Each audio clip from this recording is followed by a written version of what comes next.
Hello students, આપણે ગયે વખત સુધી કે ધ્રુવીભવનની જુદી જુદી વ્યાખ્યાઓ જોઈ હતી. એ પછી કેલ્સાઇટ સ્ફટિકના દ્વિવક્રીભવનને વિશે સમજ્યા હતા. દ્વિવક્રીભવનના માંથી નીકળતા જે કિરણો છે, સામાન્ય અને અસામાન્ય, એના વિશે આપણે ચર્ચા કરી હતી. એ પછી આપણે એમાં સામાન્ય અને અસામાન્ય કિરણ માટે એના ગુણધર્મો જોયા હતા. પછી બીજી લેક્ચરમાં એક અક્ષીય અને દ્વિઅક્ષીય સ્ફટિક વિશે વાત કરી હતી. ઋણ સ્ફટિક અને ધન સ્ફટિક વિશે પણ વાત કરી હતી. એ પછી આપણે નિકોલ પ્રિઝમની રચના અને કાર્ય અને ઉપયોગ આપણે સમજ્યા હતા. ટર્મિનલ પ્લેટ વિશે પણ આપણે સમજ્યા હતા. બરાબર. દરેક લેક્ચરમાં આપણે બબે ક્વેશ્ચન્સ આપણે કવર કર્યો હતો. બરાબર. ઓકે, હવે આપણે લઈએ છીએ કે પોલરાઇડ્સની રચના અને ઉપયોગ સમજાવો. બરાબર. તો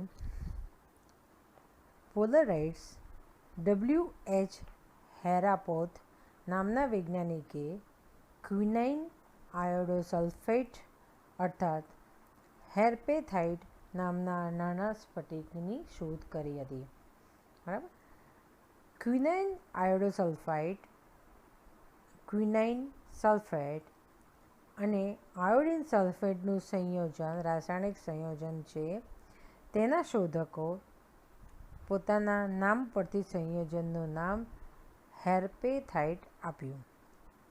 આ સ્ફટિકની ખામી એ છે કે તે મોટા ટુકડા સ્વરૂપમાં મળી શકતો નથી, તેમજ જલ્દી ભૂકો થઈ જાય છે. એથી એનો વિશેષ ઉપયોગ થતો નથી. એટલે કે જે પોલરાઇડ્સ છે, આ ક્વિનાઇન આયોડોન સલ્ફેટનું રાસાયણિક સંયોજન છે. એ મોટા સ્વરૂપમાં મળતો નથી અને એટલે જલ્દી ભૂકો થઈ જાય છે. એનો વિશેષ ઉપયોગ નથી. છતાં પણ અહીંયા આગળ કે E.H. લેન્ડ નામના વૈજ્ઞાનિકે હેરપેથાઇટના નાના સ્ફટિકોને પાસે તેમની બધાની દગ-અક્ષ, આ બધી શું દોરેલી છે? દગ-અક્ષ સમાંતર રહે તેમ ગોઠવીને એક નવીન રચના બનાવી છે. નાઇટ્રોસેલ્યુલોઝના હેરપેથાઇટના અતિ સૂક્ષ્મ સ્ફટિકનો જાડો રગડો બનાવ્યો. બરાબર. એટલે જે નાના ટુકડા હતા એ બધાને ભેગા કરી નાઇટ્રોસેલ્યુલોઝમાં હેરપેથાઇટ્સના અતિ નાની સૂક્ષ્મ સ્ફટિકો નાખ્યા, એટલે જાડો રગડો બન્યો. આ રગડોને એક સૂક્ષ્મ છિદ્રમાંથી પસાર કરી અને નવીન સ્ફટિકની રચના કરી. છિદ્રમાંથી પસાર થયેલા સ્ફટિકોની પાસે ગોઠવી મોટી શીટ બનાવી. બરાબર. એક મોટી શીટમાં એને બનાવી દીધી. દર ચોરસ ઇંચે લગભગ 1012 જેટલી સંખ્યાના સ્ફટિકની ગોઠવણી કરવામાં આવે છે. એટલે એક ચોરસ 1 ઇંચ જેટલું હોય. બરાબર. 1 ઇંચની અંદર કે લગભગ 1012 જેટલી સંખ્યાના સ્ફટિકોની ગોઠવણ કરવામાં આવે છે. અને આ પ્રમાણે બનેલી જે સ્લિટને પારદર્શક પ્લાસ્ટિકની વચ્ચે ગોઠવવામાં આવે છે. બરાબર. અને આ રીતે બનેલી રચનાને પોલરાઇડ્સ કહે છે. ઓકે, પોલરાઇડ્સ કેવી રીતે? ફરીથી કહીએ કે નાના ટુકડાઓ પાસે બધી અતિ દગ-અક્ષને સમાંતર રહે તેવી રીતે ગોઠવવામાં આવે છે. અને એને આ જે નાના અતિ જે સ્ફટિકનો છે એને નાઇટ્રોસેલ્યુલોઝમાં રગડો બનાવવામાં આવે છે. એને એક નાના સૂક્ષ્મ છિદ્રમાંથી પસાર કરી નવીન સ્ફટિકની રચના કરી છિદ્રમાંથી પસાર થયેલા સ્ફટિકોને પાસે ગોઠવી એક મોટી શીટ બનાવવામાં આવે છે. દર ચોરસ ઇંચે 10^12 જેટલી સંખ્યાના સ્ફટિકની ગોઠવણી કરવામાં આવે છે. આવી રીતે અને આ પ્રમાણે બનેલી જે શીટ છે એને પારદર્શક પ્લાસ્ટિકની વચ્ચે ગોઠવી દેવામાં આવે છે અને આવી રચનાને પોલારાઇડ્સ કહેવામાં આવે છે. આવા પોલારાઇડ્સની દગ અક્ષ કેવી હોય છે કે સમાંતર હોય છે. ગોઠવવામાં આવે તો ઉપરની બાજુએ એને શું લાગે, પ્રકાશિત આપણને દેખાય છે. જો પોલારાઇડ્સ કાચ એ તમે જાણો છો કે કારમાં, ઘરમાં આપણે પોલારાઇઝ કરીએ તો એટલે કે પ્રકાશ બહારના કેવો લાગે કે અહીંયા આગળ પ્રકાશિત જોવામાં આવે લાગે, બરાબર. હવે એના માટે જુઓ ફરીથી કે આવા બે પોલારાઇડ્સને દગ અક્ષને જે સમાંતર ગોઠવવામાં આવે છે એ ઉપરથી પ્રકાશિત દેખાય છે. એક પ્લેટની સ્થિતિ આપણે આ પ્લેટની સ્થિતિ સ્થિર રાખીએ છીએ અને આ પ્લેટને શું કરીએ છીએ, ભ્રમણ આપવામાં આવે તો ધીરે ધીરે પોલારાઇડ એટલે અહીંથી જશે તો એ શું થશે, ધીમે ધીમે ઝાંકી થતી જાય, એટલે કે આ ભાગ કેવો થઈ જાય કે ઝાંકો થતો જાય છે, બરાબર. જ્યારે બંને દગ અક્ષ એટલે કે આને લંબ આ થયું, લંબ બને ત્યારે આ ભાગ અત્યારે સપાટી કેવી બની જાય છે કે અપ્રકાશિત બની જાય છે અને આ ગોઠવણી દર્શાવી છે. ફરીથી જ્યારે આવા બે પોલારાઇડ્સને દગ અક્ષને સમાંતર રહે તેવી રીતે ગોઠવવામાં આવે છે અને ઉપરની બાજુ એટલે કેવી લાગે છે, સમાંતર હોય કે પ્રકાશિત દેખાય, બરાબર.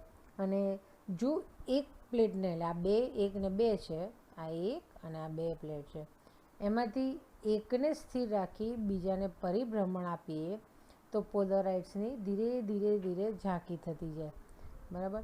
અને અંતે શું થાય છે કે અહીંયા ઘડી દગ અક્ષને લંબ થાય છે અને લંબ થાય ત્યારે સપાટી અપ્રકાશિત થાય છે, બરાબર, જે આકૃતિમાં દર્શાવ્યું છે.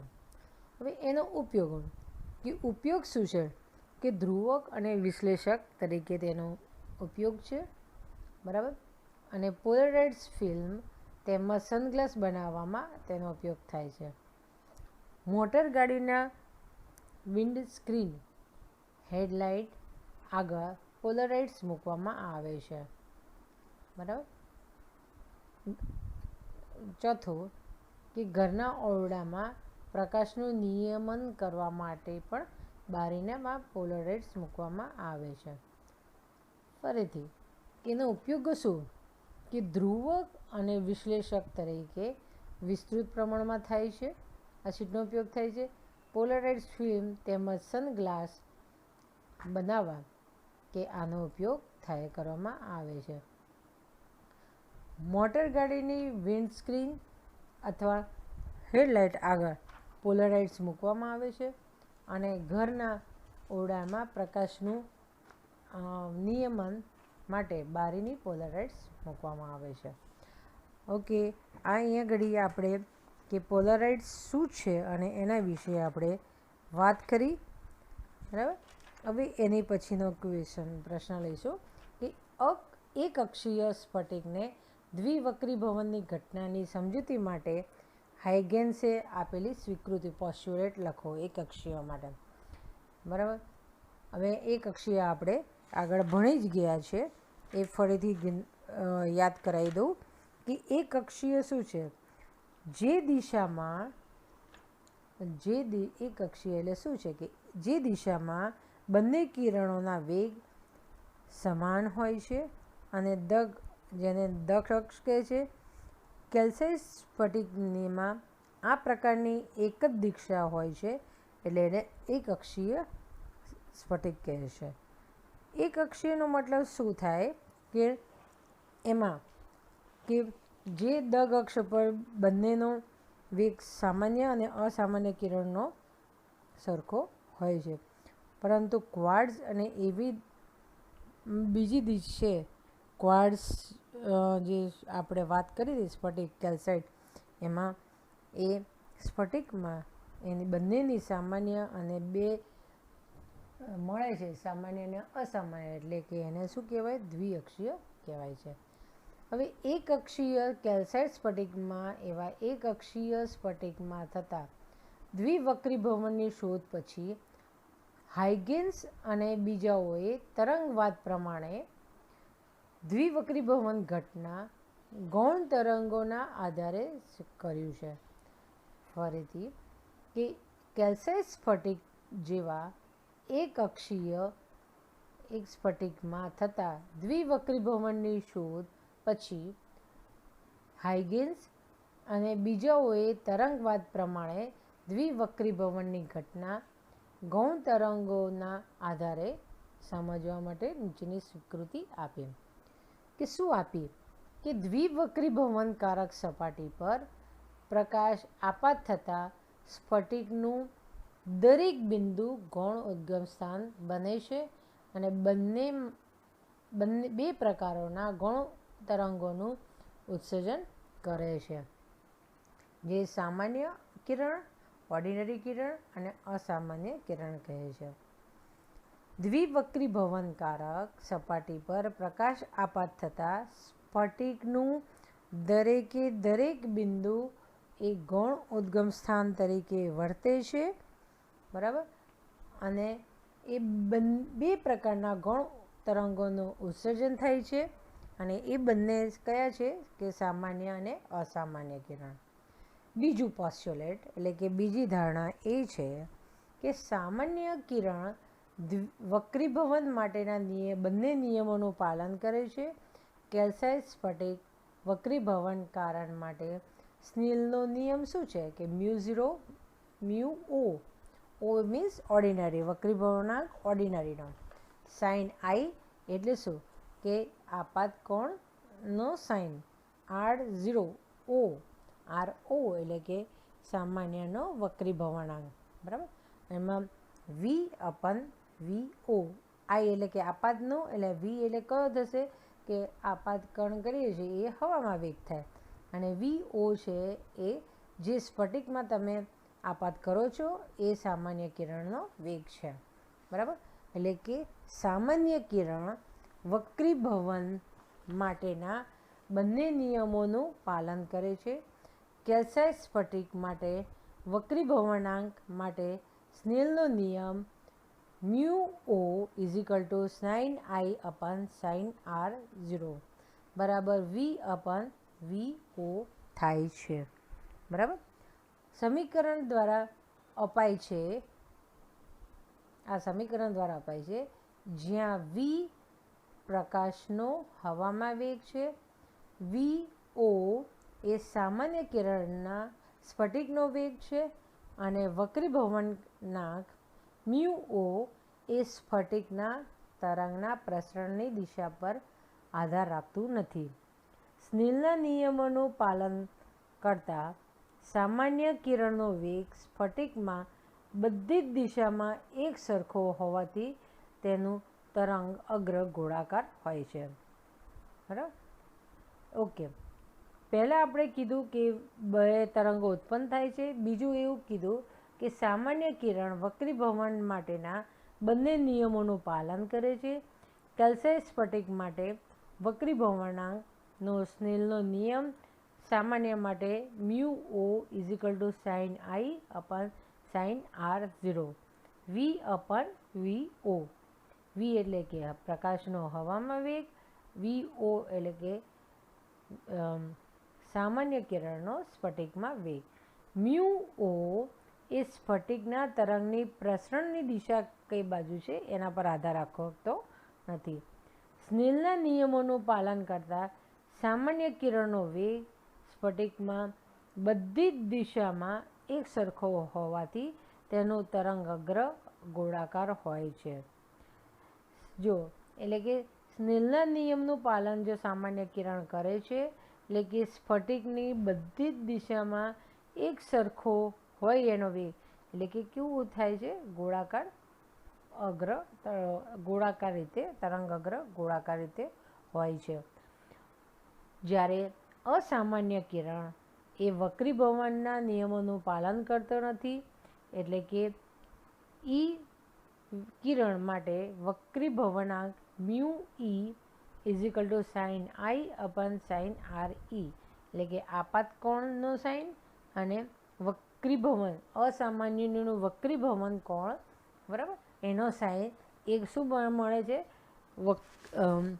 અસામાન્યનો વક્રીભવનાંક મળે છે, બરાબર. એનું મૂલ્ય સ્ફટિકમાં થતા તરંગની પ્રસરણની દિશામાં દગ અક્ષની સાપેક્ષે બદલાય છે. દગ અક્ષ બદલાય એમ એનું મૂલ્ય અહીંયા આગળ બદલાય છે. કોનું મૂલ્ય? કે આ વક્રીભવન કોણનું, બરાબર. અને જેથી ઈ કિરણનો વેગ, એટલે કે અસામાન્ય કિરણનો વેગ જુદી જુદી દિશામાં જુદો જુદો હોય છે, બરાબર. અહીંયા આગળ શું હતું કે બધી એક સરખું હોવાથી એ તરંગ અગ્ર કેવું હતું, ગોળાકાર સ્વરૂપમાં હતું. અને અહીંયા આગળ અસામાન્યમાં વેગમાં શું છે, જુદી જુદી દિશામાં જુદો જુદો હોય છે. આથી અસામાન્ય કિરણ ગોળાકાર તરંગ સ્વરૂપમાં હોતું નથી. અહીંયા એક સરખું હોય એટલે ગોળાકાર મળે છે, એટલે અહીંયા આગળ ગોળાકાર નહીં મળતા ઇલિપ્ટિકલી પોર્શન ભાગ મળે છે, એટલે કે દીર્ઘવૃત્તીય જોવા મળે છે, એક સરખો નહીં હોવાથી. જો સામાન્ય કિરણ જે છે એ સ્નેલના નિયમનું પાલન કરે છે. વેગ સામાન્ય કિરણનો વેગ સ્ફટિકમાં બધી જ દિશામાં સરખો હોવાથી તરંગ અગ્ર એ ગોળાકાર સ્વરૂપ હોય છે. અસામાન્ય કિરણ એ દગ અક્ષની સાપેક્ષે બદલાય છે અને બધી જ દિશામાં કેવો હોય છે, જુદો જુદો હોય છે, બરાબર. અને એના લીધેથી એ વર્તુળાકાર નહીં હોય, એટલે કે દીર્ઘવૃત્તીય જોવા મળે છે, દીર્ઘવૃત્તીય હોય છે. એક બીજી ધારણા છે. હવે ત્રીજી ધારણા શું છે કે એક અક્ષીય સ્ફટિકના ગુણધર્મો પ્રકાશ અક્ષને અનુલક્ષીને સરખા હોય છે, અર્થાત દગ અક્ષને અનુલક્ષી સિમેટ્રી સમમિતિ હોય છે, બરાબર. કે એક અક્ષીયના ગુણધર્મ પ્રકાશને અનુલક્ષીને સરખા હોય છે, બરાબર. એટલે કે દગ અક્ષને લઈને એ કેવું હોય છે, સિમેટ્રી હોય છે, એટલે એક સરખું હોય છે. તેથી દગ અક્ષ સાથે એક સરખા ખૂણે નમેલા અસામાન્ય કિરણનો વેગ સરખો હોય છે, અર્થાત દગ અક્ષને અનુલક્ષીને તરંગનું દીર્ઘવૃત્તીય પૃષ્ઠ સમમિત હોય છે. આમ હાઇગેન્સના સિદ્ધાંત આધારે ઉદ્ભવ બિંદુમાંથી પસાર થતી દગ અક્ષ દીર્ઘવૃત્તની સમમિત રેખા બને છે, બરાબર. એટલે અહીંયા આગળ શું કહીએ છીએ કે જ્યારે એક અક્ષીય સ્ફટિક હોય, એટલે કે સામાન્ય અને અસામાન્યના વેગ કેવા હોય, સરખા હોય. એ સરખા હોય એટલે કે દગ અક્ષને લીધે તમે સમમિતિ, એટલે કે તમે જ્યારે પરિભ્રમણ આપો 90 180 પરિભ્રમણ આપો ત્યારે એક સરખી સિમેટ્રી જોવા મળે છે. તેથી દગ અક્ષ સાથે જે ખૂણો નમેલો હોય છે એનો વેગ અસામાન્ય કિરણનો કેવો હોય છે, એક સરખો હોય છે, અર્થાત દગ અક્ષને અનુલક્ષીને દીર્ઘવૃત્તીય પૃષ્ઠ સમમિત હોય છે. આમ હાઇગેન્સના સિદ્ધાંત અનુસાર ઉદ્ભવ બિંદુમાંથી પસાર થતી દગ અક્ષ દીર્ઘવૃત્તની સમમિત રેખા બને છે, બરાબર. પછી ચોથું છે લાસ્ટ વન, કે બંને કિરણો સામાન્ય અને અસામાન્ય કિરણનો વેગ દગ અક્ષની દિશામાં સરખો હોય છે. પરિણામે બંને કિરણોના તરંગ અગ્ર દગ અક્ષ પર એકબીજાને કાયમ સ્પર્શે છે, એટલે કે એ બંને એકબીજાને દગ અક્ષ પર મળે છે, બરાબર. એ આગળ આપણે આકૃતિમાં જોઈશું જ. ઓકે, ફરીથી લઈએ કે પહેલું જે છે એ પહેલું શું છે કે દ્વિવક્રીભવનકારક સપાટી પર આપાત થતા દરેક બિંદુ એક ગૌણ ઉદ્ગમ સ્થાન તરીકે વર્તે છે. અને એ ગૌણ ઉદ્ગમ સ્થાન તરીકે વર્તે એટલે કે એમાંથી કે બે પ્રકારના ગૌણ તરંગોનું ઉત્સર્જન થાય છે, એમાં સામાન્ય અને અસામાન્ય કિરણો હોય છે. બીજું છે કે એ વક્રીભવન સામાન્ય કિરણ છે, ઉદ્ભવ થયેલું સામાન્ય અને અસામાન્ય કિરણ. સામાન્ય કિરણ એ સ્નેલ્સના નિયમોનું પાલન કરે છે, એટલે કે સેટિસ્ફાય થાય છે. એટલે શું થાય કે આપાત કોણ આઈનો સાઈન અને વક્રીભવન સામાન્યનો વક્રીભવન કોણ RO એનો જે સાઈન એ V/V0 હોય. V એટલે પ્રકાશનો વેગ અને VO એટલે કે સામાન્ય સ્ફટિકનો વેગ છે, બરાબર. અને μO એ વક્રીભવનકારક સપાટીનો જે સ્ફટિકનો વક્રીભવનાંક છે સામાન્ય કિરણોમાં, જે પ્રસરણની દિશા પર આધાર રાખતો નથી.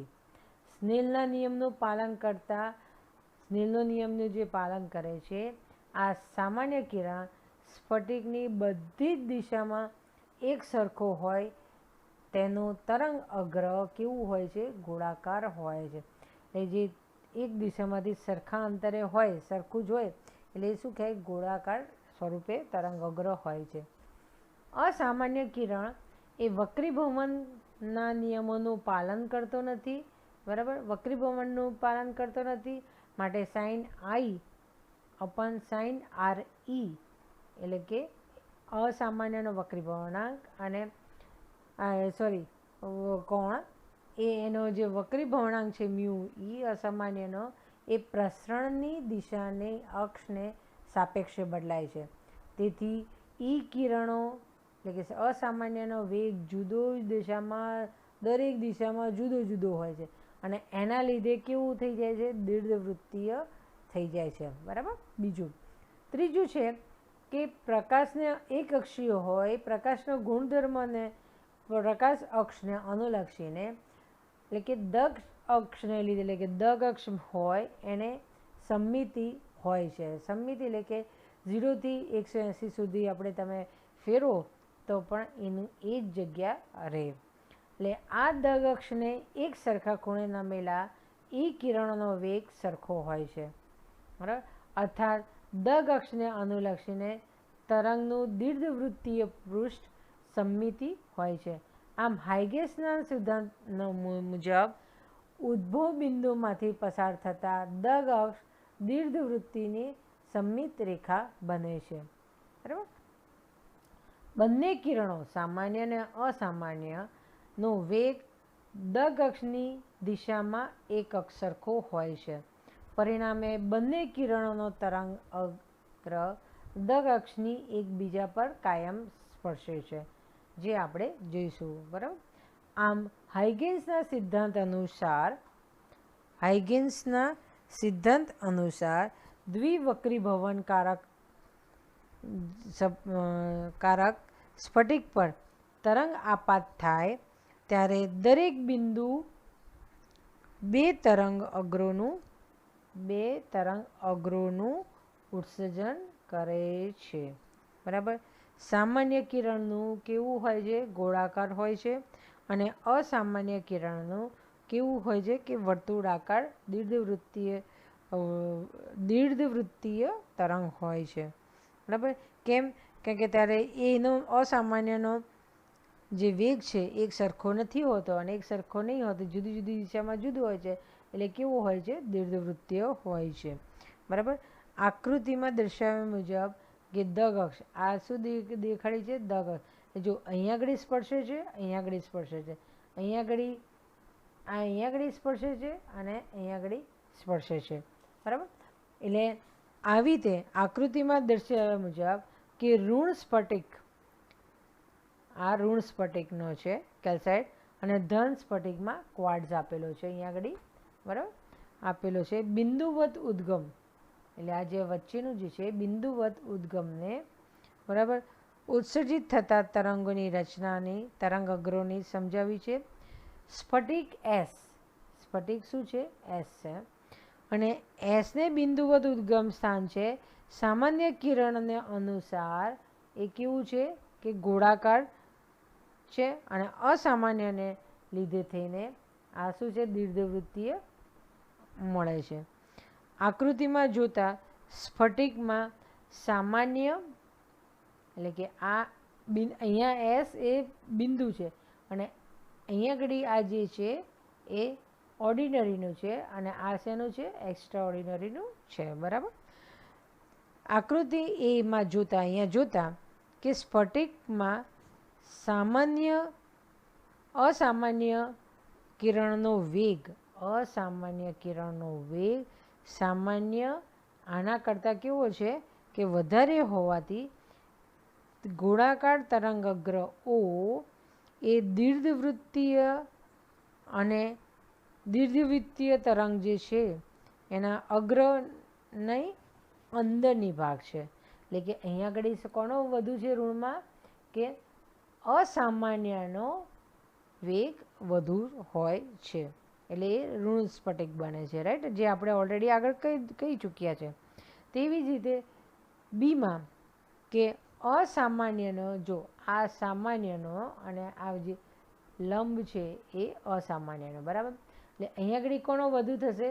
સામાન્યનો વેગ અસામાન્ય કરતાં વધુ છે. બરાબર. એટલે વધુ હોય છે એટલે શું થાય છે કે એ દીર્ઘવૃત્તીય અંદર હોય છે. ઋણ સ્ફટિકની દગ અક્ષની દીર્ઘવૃત્તીય તરંગોની લઘુ અક્ષ છે અને જ્યારે ધન સ્ફટિકમાં દીર્ઘ અક્ષ, એટલે કોની અક્ષ? એટલે કે આમાં ધન સ્ફટિકમાં તે દીર્ઘ અક્ષ બને છે. જો ફરીથી ઋણ સ્ફટિકમાં દગ અક્ષની દિશા દીર્ઘવૃત્તીય તરંગમાં, જે આ દીર્ઘવૃત્તીયમાં જો આ અક્ષ મોટી થાય અને આ કેવી થાય? લઘુ અક્ષ બને આની. બરાબર. અને જ્યારે આની વચ્ચેની જે છે એ કઈ બને છે? મોટી બને છે એટલે કે લઘુ અક્ષ બને છે, દગ અક્ષ. બરાબર. ફરીથી કે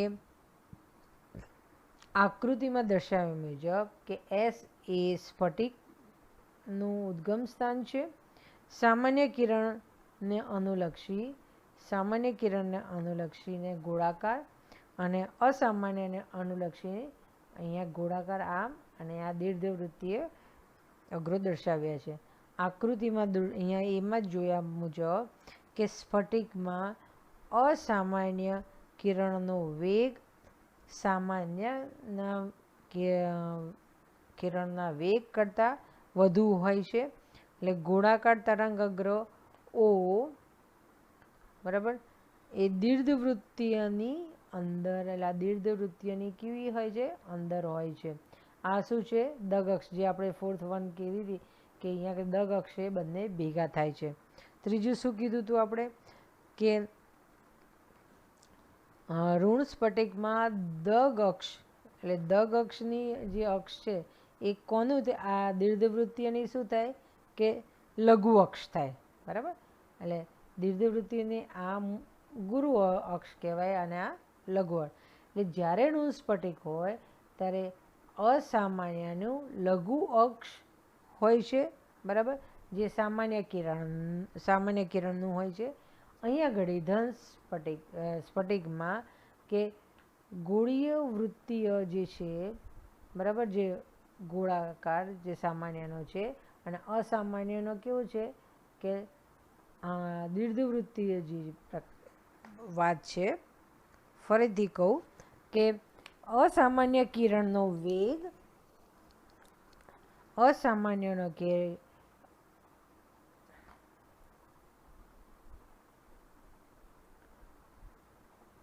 અહીંયા અસામાન્યનો વેગ વી સામાન્યના કરતાં ઓછો હોય. બરાબર. ઓછો હોય. દીર્ઘવૃત્તીય તરંગ ગોળાકાર તરંગની અંદરના ભાગમાં હોય છે. ઋણ સ્ફટિકમાં દગ અક્ષની દિશા અહીંયા આગળ જો આનો દીર્ઘવૃત્તીયનું આ નાની જે સાઈડ કહેવાય અક્ષ અને આ કોઈ કહેવાય મોટો કહેવાય. બરાબર. તો આ જે નાનું જે છે ઋણ સ્ફટિક છે, બરાબર, એટલે એની શું આવે? કે લઘુ અક્ષ આવશે. ઋણ સ્ફટિકમાં કે અસામાન્યનો જે દીર્ઘવૃત્તીય છે એની લઘુ અક્ષ આવશે. જ્યારે ધન સ્ફટિકમાં આ અસામાન્યની કેવી કહેવાય? આ ગુરુ અક્ષ, બરાબર, અથવા દીર્ઘ અક્ષ, ગુરુ અથવા દીર્ઘ અક્ષ કહેવામાં આવે છે, બરાબર. આમ અહીંયા આગળ કે આપણો જે બીજો ક્વેશ્ચન છે, એક અક્ષીય સ્ફટિકમાં દ્વિવક્રીભવન અને હાઇગેન્સના આપેલી જે સ્વીકૃતિ, એટલે કે જે ઓલરેડી આપણે સ્વીકૃત કરી દીધી છે, એ આને આપણે સમજ્યા. ઓકે, આજનું જે લેક્ચરનું છે એ આખું હું સમરાઇઝ કરી દઉં કે અહીંયા ઘડી કે આ જે quinine iodo sulphate, quinine sulphate iodo sulphate રાસાયણિક સંયોજન છે એ સ્ફટિક, મોટા સ્ફટિકના રૂપે મળતા નથી અને એને જલ્દી ભૂકો થઈ ગયા છે. એટલે એને શું કરે છે કે આ નાઇટ્રો સેલ્યુલોઝમાં હેર્પેથાઇટના નાના જે છે સૂક્ષ્મ સ્ફટિકો એને રગડો બનાવી અને એક છિદ્રમાંથી એને પસાર કરી નવી રચના બનાવવામાં આવે છે અને એક મોટો શીટ બનાવીએ એના દર ચોરસ ઇંચે લગભગ 10^12 જેટલી સ્ફટિકોની ગોઠવણી કરવામાં આવે છે અને એમાં પ્લાસ્ટિકના વચ્ચે, પારદર્શક પ્લાસ્ટિકની વચ્ચે ગોઠવવામાં આવે છે. એને પોલરાઇઝની રચના કહે છે. અહીંયા આગળ દગ અક્ષ સમાંતર હોય, આપણે જે ઓલરેડી ચશ્મામાં ને એ બધામાં જોયેલ જ છે, અથવા બારીના કાચમાં પોલરાઇડ્સ આવી ગયું છે, તમને ખ્યાલ જ છે, બરાબર. તો એમાં શું છે કે જો અક્ષ સમાંતર હોય તો એ પ્રકાશિત હોય છે અને એક પ્લેટને સીધી રાખીએ અને એકને ફેરવી એમથી આમ ક્લોક ભ્રમણ આપીએ તો ધીરે ધીરે ઝાંકી બની જાય અને આ જે ભાગ જ્યારે બે ભેગા થાય, લંબ થાય, અહીંથી આ સમાંતર, આ બીજી, તો લંબ થાય તો એ વખતે શું થાય કે એ અપ્રકાશિત ભાગ બની જાય છે, બરાબર. અને એનો ઉપયોગ છે ધ્રુવક, વિશ્લેષક અને વિસ્તૃત પ્રમાણમાં આ શીટનો ઉપયોગ થાય છે પોલરાઇડ્સ ફિલ્મમાં ગ્લાસ બનાવવા, બરાબર, અને ઘરના પ્રકાશનો. હવે એના પછીનો પોઈન્ટ આપણે જે લીધો એ અહીંયા જ ગણિત છે. આપણે એક અક્ષીય સ્ફટિકની દ્વિવક્રીભવન ઘટનાની સમજૂતી અને હાઇગેન્સનો સિદ્ધાંત. કે પહેલું તો કે સામાન્ય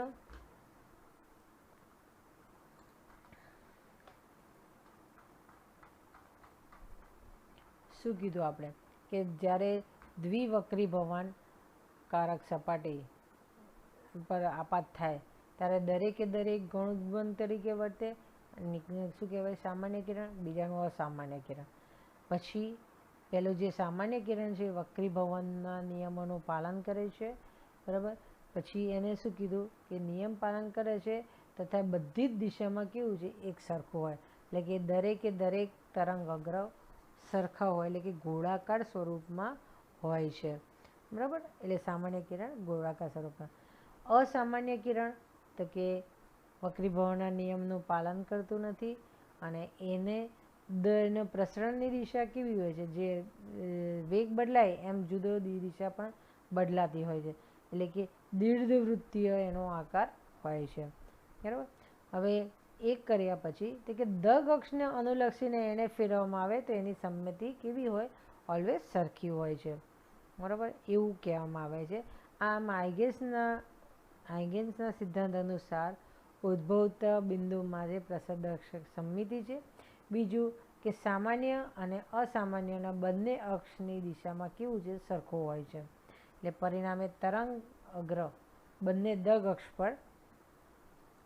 પર બંનેમાં કેવું હોય? વેગ સમાન હોય, એટલે કે એ જગ્યાએ કાયમ હંમેશા એનો એકબીજાને સ્પર્શે છે, બરાબર. હાઇગેન્સના સિદ્ધાંત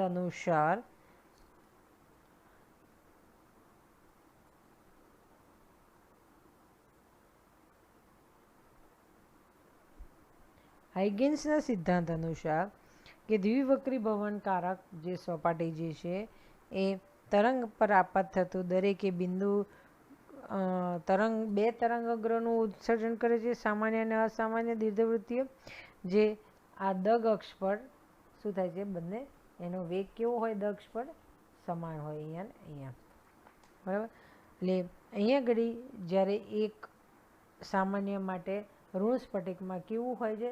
કે ઋણ સ્ફટિકમાં આ જે એસ સ્ફટિક બિંદુવત ઉદ્ગમ સ્થાન હોય તો આ વર્તુળાકાર શું દર્શાવે છે? સામાન્ય કિરણનો બતાવે છે. અને આ કયું બજાવે છે? અસામાન્ય કિરણનો. એવી જ રીતે એટલે કે અહીંયા ઘડી વેગ કોનો વધુ છે? કે અસામાન્યનો વેગ વધુ છે. અસામાન્યનો વેગ સામાન્ય કરતાં વધુ છે. અહીંયા ઘડી દીર્ઘવૃત્તીયની આ મોટી સાઈડ છે અને આ નાની સાઈડ, એટલે કે દગ અક્ષની કઈ સાઈડ આવે છે? કે દીર્ઘવૃત્તિમાં કે લઘુ અક્ષ પર હોય છે.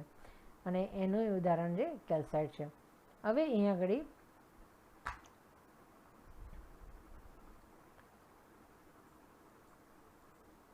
ઘડી ધન સ્ફટિકની વાત કરીએ તો ધન સ્ફટિકમાં કેવું હોય છે? કે સામાન્યની વેગ વધુ હોય અસામાન્ય કરતાં, અને એના લીધે જે આ અસામાન્ય કિરણ છે એ સામાન્યની અંદર આવે અને આ એનું દગ અક્ષ પર કેટલું થાય? ગુરુ, એટલે કે મોટી જે દીર્ઘ અક્ષ છે એની, એ અક્ષ એની પર સંપાત થાય છે. ઓકે, આઈ થિંક કે તમને ખ્યાલ આવ્યો જ હશે આ બંનેમાં. હવે આપણે પછી નેક્સ્ટ ટાઈમ એકઅક્ષીય સ્ફટિકમાં કેલ્સાઇટ પ્રસરતા તરંગોનું હાઇગેન્સનું સિદ્ધાંત આપણે સમજીશું. બરાબર? Okay, wish you have a nice day. મળીએ નેક્સ્ટ ટાઈમ.